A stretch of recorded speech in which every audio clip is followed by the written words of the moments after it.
Jadi begitu sudah tahu apa yang dimasukkan ke dalam jurnal, kita catatkan ke jurnal terus pindahkan ke buku besar. Kas, masukkan ke dalam buku besar kas. Share capital, masukkan ke dalam buku besar share capital. Sesuai dengan posisinya ya. Kalau kas di debit, ya di debit gitu. Kalau share capital di kredit, berarti di kredit. Ini namanya posting. Oke, sampai sini ada pertanyaan? Gak ada? Paham ya? Coba. Sekarang saya ingin rekan-rekan yang menjelaskan satu-satu.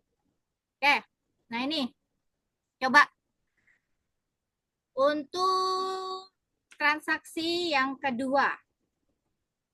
Di tanggal 1 Oktober. Siapa yang mau menjelaskan? Silakan.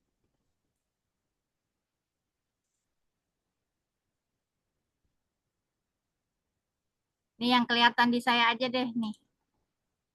Yang muncul videonya. Mas Denny. Ayo Mas Denny. Silakan.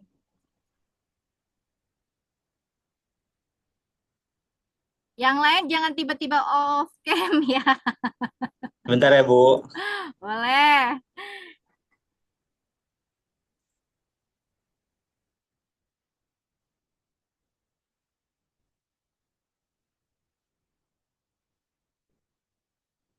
Salah nggak apa-apa, kita di sini belajar, jangan takut salah.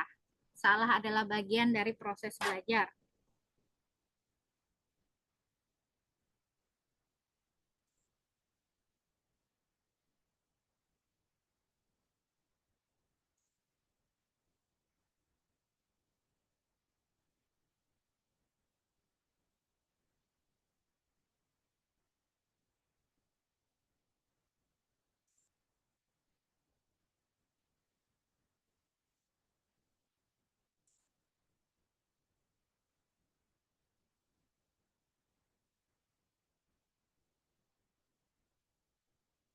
Gimana Mas Denny, ada kesulitan?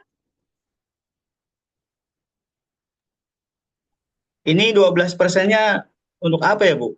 Ini dia membayarnya menggunakan Wesel, jadi ada Oh, diskon di iya. situ. Oh, Tapi diskon 12% ya. diskonnya ini nggak di notice sih, jadi kita nggak hitung apa diskonnya 12% itu nggak.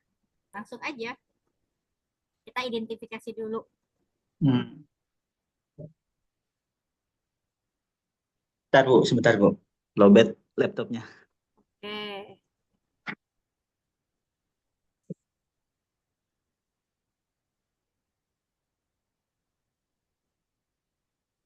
Yang lain boleh pelajari dulu contoh yang kedua. Ya, ganti-gantian. Nah,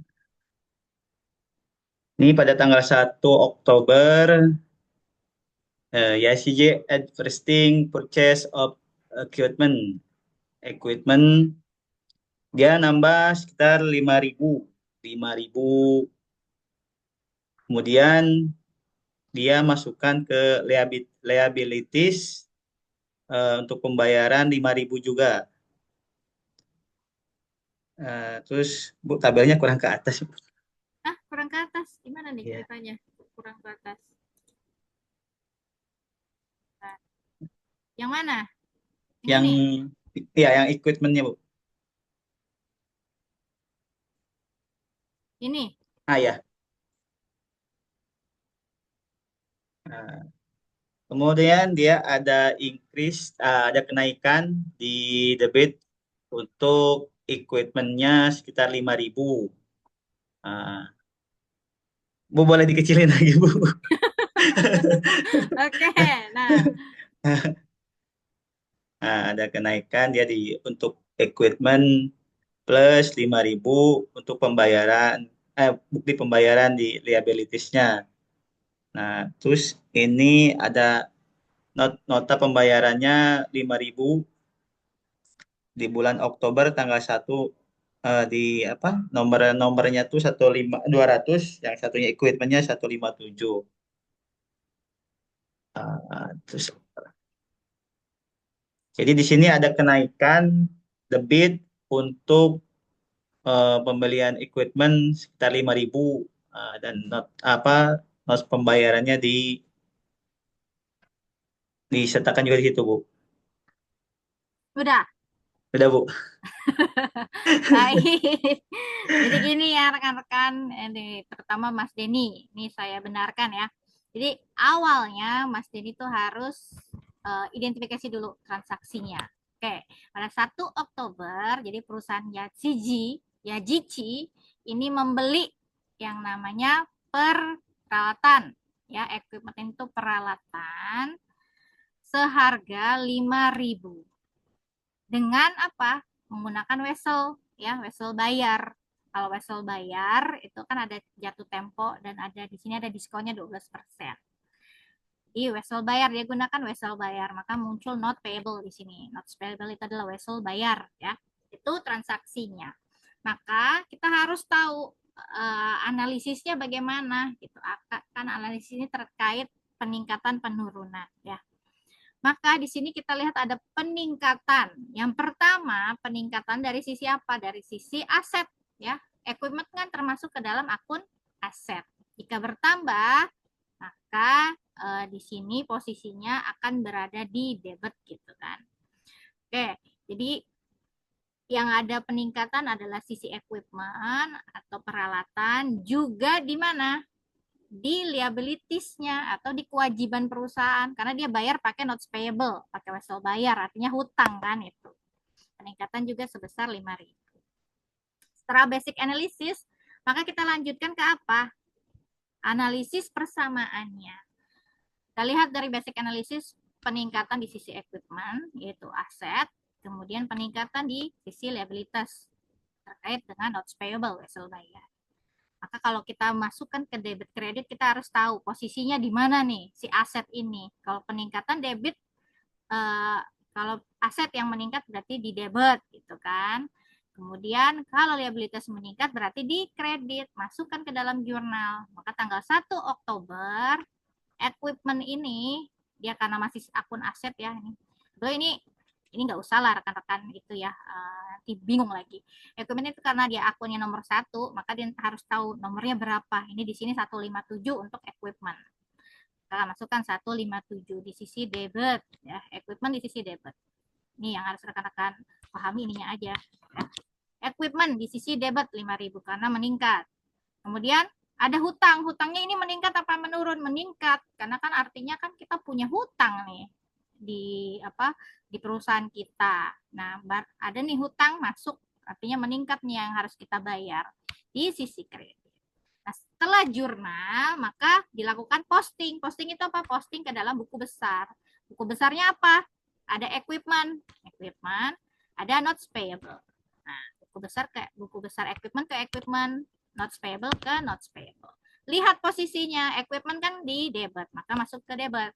Notes payable di mana? Di kredit, maka masuk ke kredit. Itu ya, Mas Denny ya. Baik, Bu. Terima kasih banyak, Bu. Mau coba lagi satu lagi? Tadi dulu, Bu, ini pahamin dulu yang satu. Oke, sekarang yang kedua, coba siapa yang mau? Mbak Jenny apa Jenny nih? Jenny Blackpink. Gini Bu, Jenny, oke Mbak Jenny coba. transaksinya di tanggal 2 Oktober perusahaan itu menerima Ya, ya betul, menerima menerima. menerima iklan sebesar 1.200 cash. Berarti untuk jurnalnya karena dia menerima secara cash itu asetnya bertambah 1.200 sama liability-nya itu bertambah di pendapatan sebesar 1.200.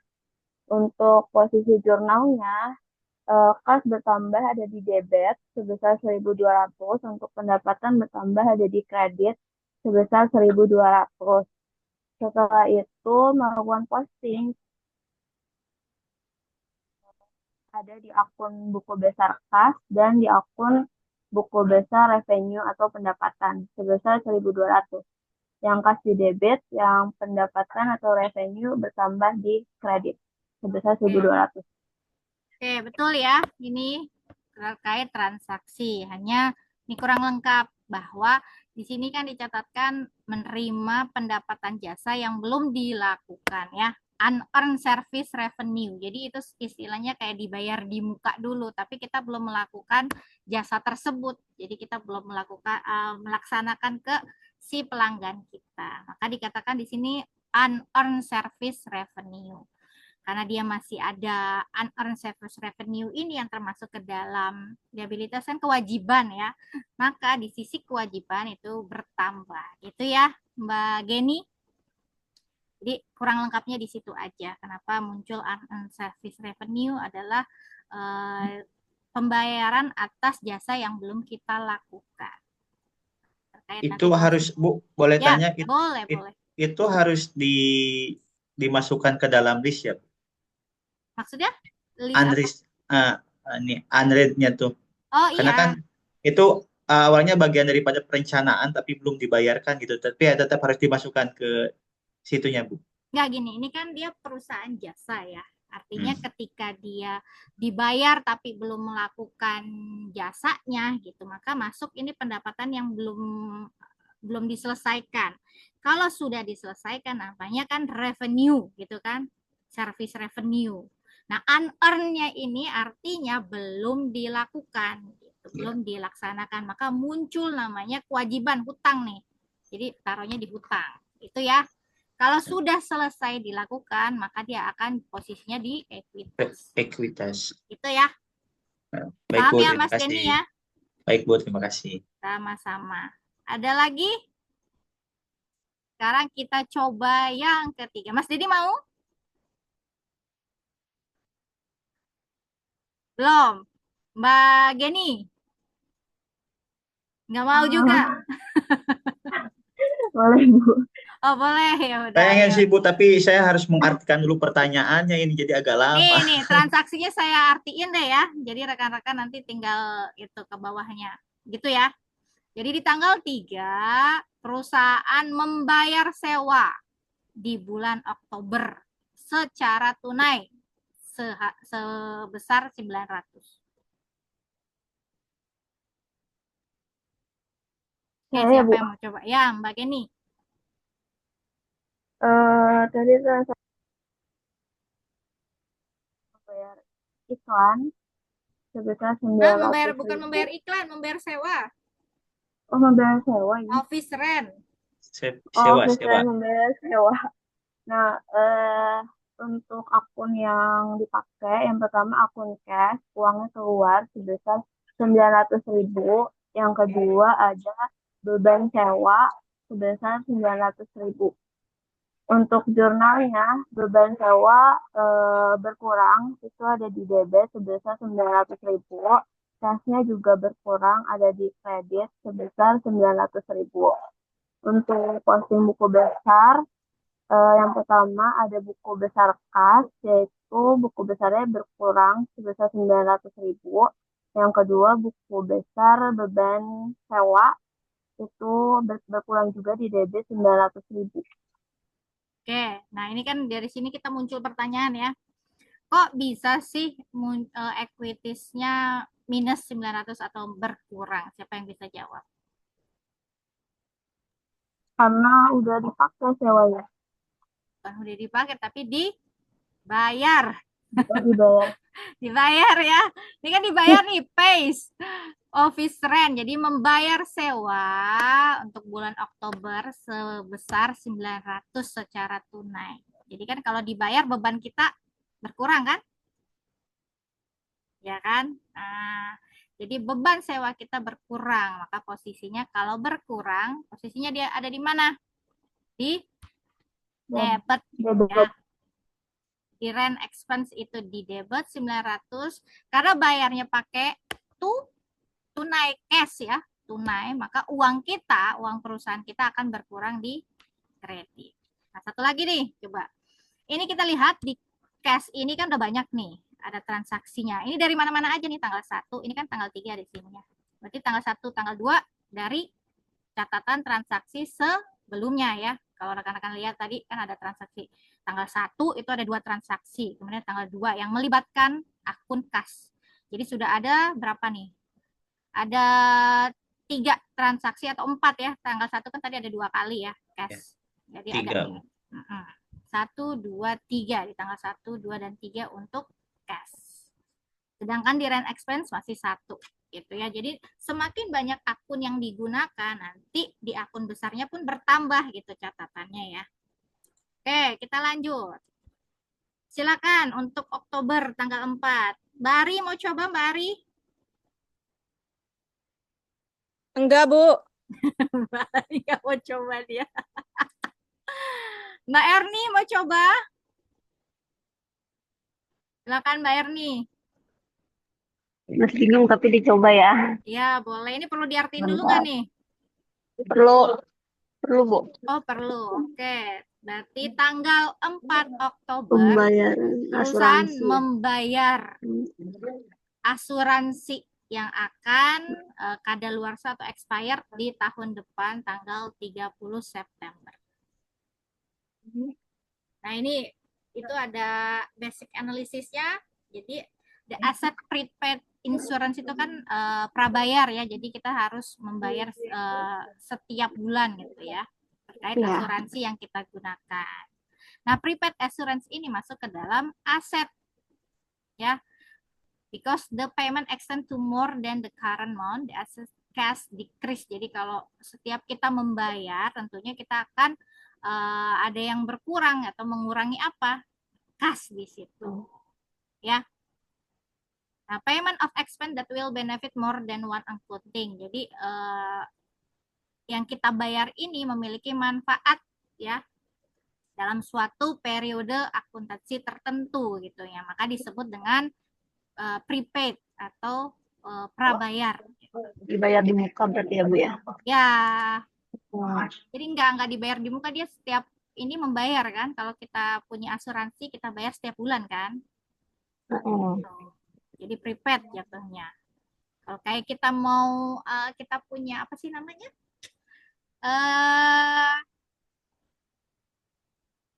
Apa itu namanya? Ponsel itu kartunya kan kita harus isi ulang terus kan ya? Ya, Nah, tiap bulan. ada jatuh temponya kan, ada masa kadaluarsanya seperti itu. Itu namanya prabayar. Iya, jadi kita bayar terus. Oke, silakan Mbak.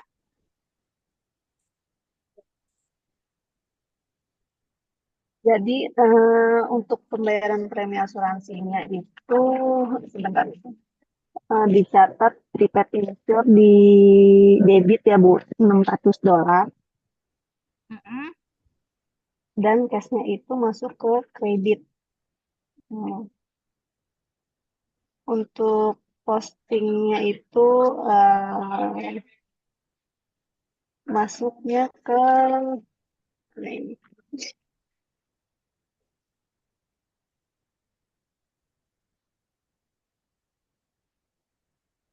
Bingung Bu. Oke, coba yang lain. Ada. Coba Bu. Boleh, Mas Denny.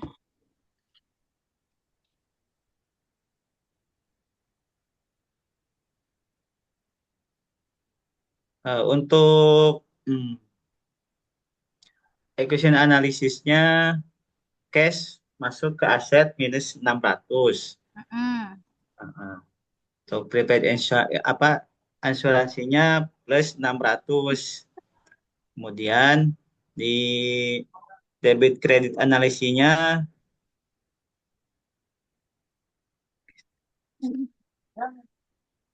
ada kenaikan 600 di kreditnya Bu ini Bu. Di sebentar Bu. Apa? Yang mana? Yang prepaid di debit, cash di Ya, kredit. yang prepaid di debit, yang cashnya 600 nih Di kredit. di kredit ya. Ya. Kemudian eh, posting buku besarnya maaf nggak kelihatan. Gedein deh. Nah, Nah, nah, ini ya. nah,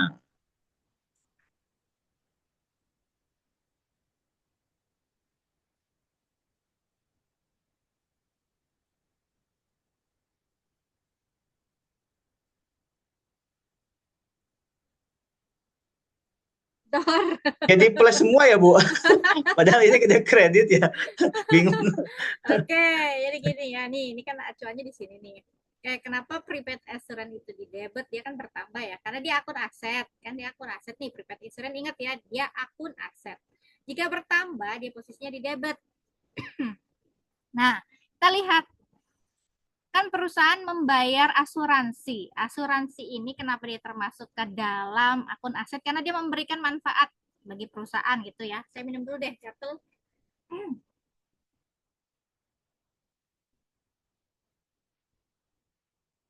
Jadi the asset prepaid insurance increase. Kenapa dia meningkat? Because ini karena setelah pembayaran ini artinya dia akan mendapatkan manfaat lagi kan. Nih. Jadi asuransi itu memberikan manfaat bagi perusahaan. Jika kita bayarkan tentunya manfaat buat kita kan akan bertambah nih.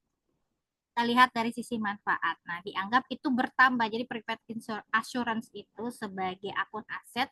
Jika nilainya bertambah untuk kita, untuk si perusahaan, maka posisinya akan berada di debit. Ya. Nah, kemudian karena kita bayar premi itu pakai apa? Pakai uang kan, secara tunai. Maka kasnya tentu akan berkurang. Berkurang posisinya di mana? Di kredit. Nah, ini kita sudah tahu nih yang masuk ke debit mana, yang masuk kredit mana. Masukkan kita posting ke dalam buku besar. Kita lihat prepaid insurance kan di debit. Maka dia posisinya di debit 600. Kemudian kas maaf, dia posisinya di kredit. Maka masuk nih tanggal 4 kan? Tanggal 4. Maka posisi kas ada di kredit sebesar 600. Ya. Itu ya, paham ya rekan-rekan ya? Oke. Kita lanjut lagi. Ini saya masih ada berapa menit lagi nih ya. Sebentar ya. Ingetin saya rekan-rekan 14.20 ya. Sekarang 14 berapa? 15 lagi 5 menit. Ya. Kita mulai tanggal 5. Coba siapa? Yang mau coba? Tanggal 5 ini perusahaan membeli ya. Membeli perlengkapan tapi dia karena ini ada estimasi 3 bulan baru nanti akan dibayarkan. Artinya apa? Dia menggunakan kredit kan? Dia beli perlengkapan dengan atau secara kredit. Ya, itu ya. Dari mana? Dari Aero Supply gitu. Maka ketika kita analisis, maka di sini perlengkapannya akan meningkat. Di sisi aset kan perlengkapan itu merupakan akun dari aset. Maka meningkat di sisi aset dengan akun supply. Sedangkan karena dia menggunakan kredit atau akan dibayarkan 3 bulan mendatang, maka muncul yang namanya account payable atau hutang. Hutang bisa hutang usaha atau hutang dagang. Nah, karena muncul hutang ini maka dikatakan bahwa accounts payable ini meningkat. Hutang kita meningkat kan? Tambahan nih, ada tambahan hutang sebesar 2.500. Maka ditulis di sini. Ini kita masukkan dulu analisis equation-nya. Aset meningkat dari sisi supply, hutang dagang atau hutang usaha meningkat dari sisi liabilitas atau kewajiban. Kemudian analisis debit kreditnya, debit meningkat dari sisi di sini supplies. Di kredit kewajiban meningkat dari accounts payable. Maka jika kita turunkan masukkan ke dalam jurnal, maka supplies di debit, accounts payable karena meningkat di sisi kredit. Ingat ya, ini debit, ini kredit. Sama ini juga debit. Jadi rekan-rekan jangan bingung. Ini kredit, ini debit, ini kredit. Nah, dari jurnal posting ke dalam buku besar, supplies, buku besar supplies di debit 2.500. Accounts payable karena baru ada satu. Nih, turun ke sini di kredit sebesar 2.500.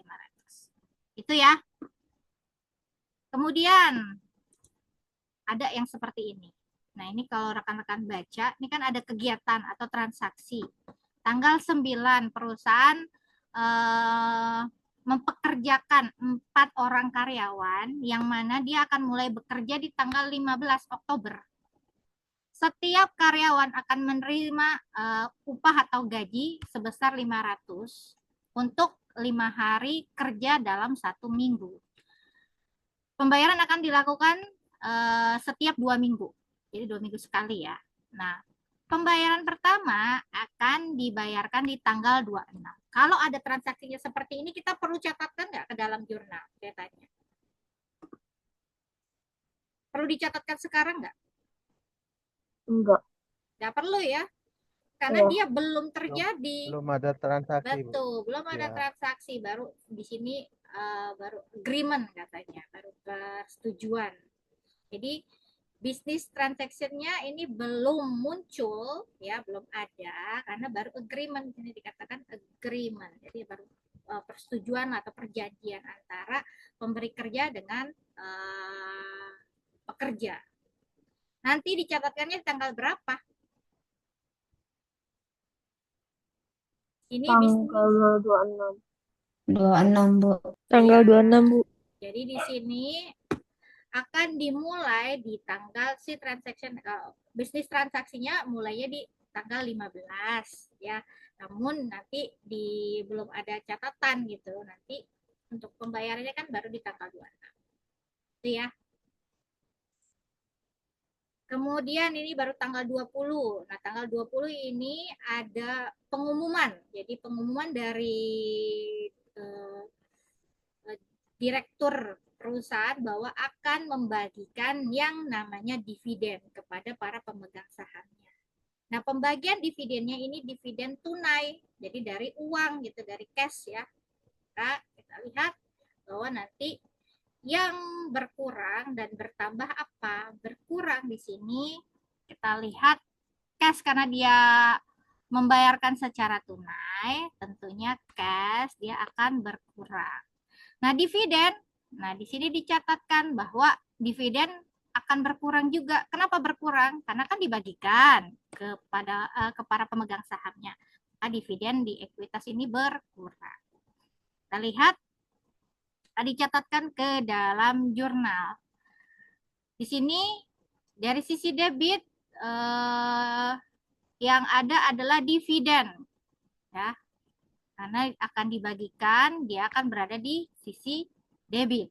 Kemudian cash karena akan dibayar dengan uang ya tunai, maka berkurang di sisi kredit. Masukkan, berarti cash ini udah banyak ya transaksi yang dicatatkan ke dalam buku besar dari tanggal 1 sampai tanggal 20. Dividen ada di sisi debit, dia baru satu transaksi, catatkan di sisi debit. Ini saya agak cepat ya. Kemudian nah ini dia catatan dari transaksi yang tadi yang belum ada terkait dengan pembayaran gaji. Kan dia udah kerja nih dari tanggal 15 ya, transaksinya sudah mulai dari tanggal 15. Kemudian di tanggal 26 dia akan bayarkan ya, perusahaan ini akan membayar gaji karyawannya sebesar 4.000 untuk 4 orang karyawan ya. Bayarnya secara cash, maka cash di sini akan berkurang. Kemudian beban gaji, karena kan tadi udah mulai dicatat ya, berarti muncul yang namanya gaji. Gaji itu kan harus dibayarkan. Maka ketika dibayarkan bebannya akan berkurang. Masuklah di sini salaries and wages expense, dia berkurang di sisi debit, cash ya berkurang di sisi kredit. Masuk ke dalam buku besar. Ini juga masuk ke dalam buku besar gaji dan upah, beban gaji dan upah. Kemudian tanggal 31 ini berarti terakhir ya. Perusahaan menerima 10.000 secara cash dari Kopa, perusahaan Kopa atas jasa yang sudah diterima atau sudah dilakukan. Kalau tadi kan unearned ya. Nah, ini karena sudah diterima munculnya apa? Service revenue. Ya, rekan-rekan harus paham ya. Kalau belum diselesaikan unearned, kalau sudah selesai service revenue, maka bertambahlah dari sisi cash 10.000. Nah, ini juga bertambah pendapatannya service revenue di sisi kredit. Masukkan ke dalam buku besar. Itu ya. Oke. Sekarang terakhir neraca saldo. Berarti kalau sudah semua, ini kan buku besar kita sudah catat dari jurnal, kemudian buku besar, maka yang terakhir adalah kita harus membuat neraca saldo. Ingat, neraca saldo ini apa? Adalah laporan yang berisi saldo total dari semua akun besar. Jadi kalau misalkan nanti ada tugas atau nanti mungkin UTS, susunlah pertama jurnal, buku besar, dan neraca saldo. Artinya neraca saldo ini setelah buku besar dibuat. Nggak bisa dibalik ya. Neraca saldo duluan, jurnal, terus buku besar. Itu salah fatal. Harus jurnal, kemudian buku besar, baru neraca saldo. Jadi semua total di buku besar dimasukkan. Nah, kita bisa lihat. Dari semua tadi transaksi yang kita sudah masukkan ke dalam jurnal dan buku besar, kita masukkan satu-satu gitu ya. Kas, berarti kalau kita lihat total, coba kita bisa balik lagi dikit. Ini kas kan udah semua nih. Nah, ini kita jumlah ya. Yang di debit dikurangi yang di kredit. Total. Saya nggak hitung lagi nih. Pasti bener lah ya kalau kita hitung lagi. Mudah-mudahan benar. Nih, totalnya kas 15.200. Supply juga kita lihat ada berapa catatan transaksi di situ. Jadi yang masuk di debit, di kredit. Nah, setelah semua masuk kas, supply sampai rent expense gitu ya. Total semuanya. Debit di total, kredit juga. Totalnya harus sama, harus balance. Nah, kalau misalkan di sini ada yang nggak sama, berarti salah pengerjaannya. Ulang lagi, harus dihitung dengan cermat. Pokoknya neraca saldo itu terakhir penentuan nilainya harus sama. Ya. Nah ini rekan-rekan. Ada pertanyaan nggak sampai sini? Izin Bu, bertanya sedikit boleh Bu? Ya boleh, silakan. Bu, tadi waktu membukukan dividen itu, Ya. Itu mesti dividen kan dividen itu di debit. Nah itu mesti debit dulu ya Bu ya, baru kredit kita tulis gitu ya. Iya, nggak boleh ya, nggak boleh kredit duluan, Gitu. harus debit kredit sesuai dengan. Ya, walaupun kasnya berkurang di kredit, kita tetap Betul. dividen dulu tulisnya gitu ya Bu ya. Iya, pokoknya Oke, intinya penulisan harus debit lebih dahulu, nggak boleh kredit. Kalau duluan kredit saya salahkan. Debit Oke. kredit. Lagi satu Bu, untuk Ya, silakan. kode atau referensinya itu kan ada 101 untuk kas dan seterusnya. Ya. Itu apa tiap perusahaan punya standar sendiri atau dari BSAK-nya ada standar khusus Sebetulnya memang? sudah ada, cuma nanti penomoran. Jadi gini, kalau sesuai dengan SAK ya, peraturan itu PSAK ya, sudah. Ya. Jadi kalau aset itu pasti diawali dengan 1, ya. Tapi kan aset itu kan banyak ya kan, turunannya ada kas, kemudian ada apa namanya, peralatan, perlengkapan, tanah, itu pasti awalannya 1. Kemudian nanti terkait liabilitas dia 2. Kemudian nanti di ekuitas dia 3. Awalannya aja kita lihat 1, 2, 3 gitu ya. Baik Bu, terima kasih Bu. Sudah Iya, lengkap. baik. Oke, rekan-rekan, ini saya sudah dipanggil sama mahasiswa di kelas lain ya. Jadi mohon maaf ini saya nggak bisa lama-lama karena ada kelas lain yang menunggu untuk Vicon. Begitu untuk sesi Vicon hari ini saya ucapkan terima kasih untuk yang sudah hadir. Insya Allah kita ketemu lagi di sesi Vicon berikutnya, berarti yang ketiga ya. Sebelum mungkin di sesi perkuliahan tahap 1 ini saya akan berikan 3 kali Vicon, berarti 1 kali lagi ya sebelum UTS gitu ya rekan-rekan ya. Oke, terima kasih. Saya akhiri. Terima kasih. Wassalamualaikum warahmatullahi wabarakatuh. Waalaikumsalam warahmatullahi wabarakatuh. Waalaikumsalam warahmatullahi Salam Ibu. wabarakatuh. Terima kasih.